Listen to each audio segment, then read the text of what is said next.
దేశంలో అక్టోబర్ తర్వాత జాతీయ స్థాయిలో రాజకీయ సమీకరణాలు మారే అవకాశం ఉందనే చర్చ జరుగుతుంది. దీంతో ఏపీ పాలిటిక్స్ సైతం పెను మార్పులు తప్పవనే వాదన పొలిటికల్ సర్కిల్లో ఆసక్తి రేపుతుంది.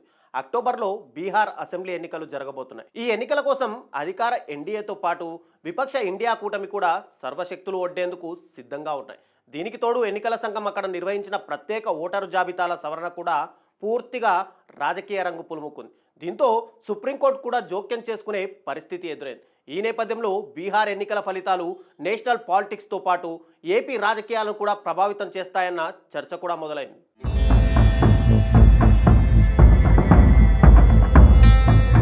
ఈ ఏడాది అక్టోబర్లో బీహార్ అసెంబ్లీ ఎన్నికలు జరగనున్నాయి.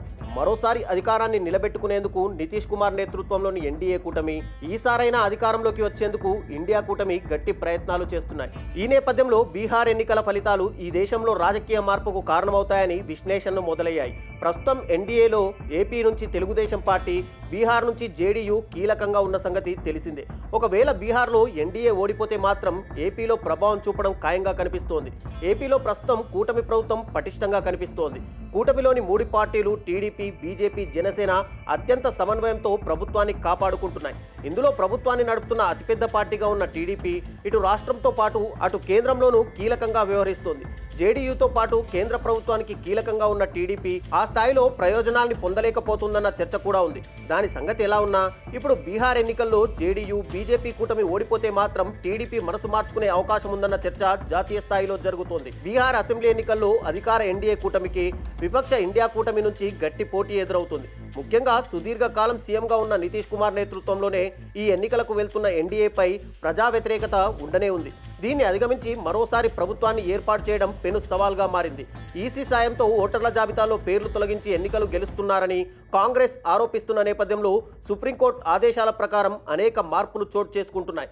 ఇవన్నీ రేపు ఎన్నికలపై తీవ్ర ప్రభావం చూపే అవకాశం ఉంది.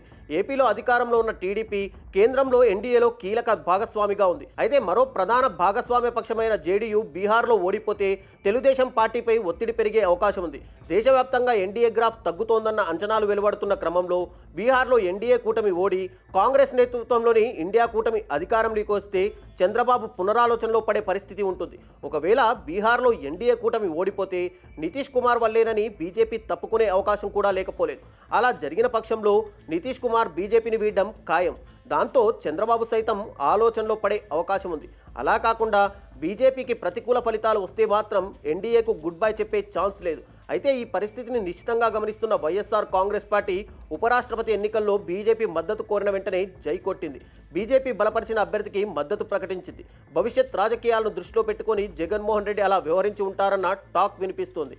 మరోవైపు జగన్మోహన్ రెడ్డిలో సైతం ఒక అనుమానం ఉంది. తెలంగాణ సీఎం రేవంత్ రెడ్డి ద్వారా కాంగ్రెస్ అగ్రనేత రాహుల్ గాంధీకి చంద్రబాబు టచ్లో వెళ్ళినట్టు ఆయన అనుమానం వ్యక్తం చేశారు. అయితే రాజకీయాల్లో ఏదైనా సాధ్యమే. ఓట్ల చోరీ విషయంలో రాహుల్ గాంధీ గట్టిగానే పోరాడుతున్నారు. అధికార యాత్ర చేపట్టి ప్రజలతో మమేకమవుతున్నారు. ఒకవేళ ప్రతిపక్షాలు గట్టిగా ప్రయత్నిస్తే బీజేపీ పతనం ఖాయం. ఇలాంటి పరిస్థితుల్లో అక్టోబర్లో బీహార్ ఎన్నికల ఫలితాల్లో తేడా కొడితే మాత్రం ఆ ప్రభావం ఖచ్చితంగా ఏపీ రాజకీయాలపై ఉంటుందని రాజకీయ విశ్లేషకులు ధీమాగా చెబుతున్నారు.